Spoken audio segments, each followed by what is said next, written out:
O PET ele fala da terceira lei de Newton. O que a terceira lei de Newton fala? Quando um corpo exerce uma força sobre outro corpo, este exerce uma força de mesmo módulo, ou seja, mesmo valor, mesma intensidade, tem a mesma direção e sentido oposto sobre o primeiro. A lei da ação e reação. Essa é a terceira lei de Newton. Se eu aplico uma força num corpo, eu recebo a mesma força que tem o mesmo módulo, a mesma direção, porém o sentido é contrário à força que eu apliquei. As forças de ação e reação ocorrem em pares de força e atuam em corpos diferentes, por isso não se anulam.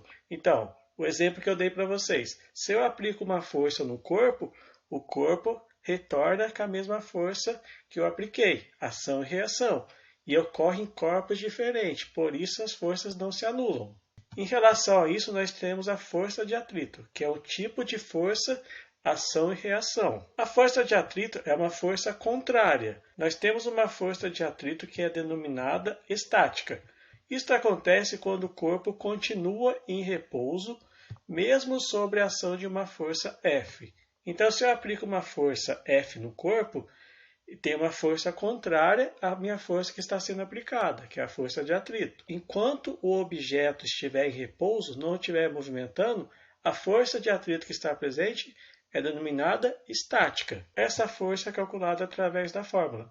A força de atrito estática é igual o coeficiente de atrito estático vezes a normal, onde F estático é a força de atrito estático máximo, μ estático é o coeficiente de atrito estático e N é a força normal. Tranquilo?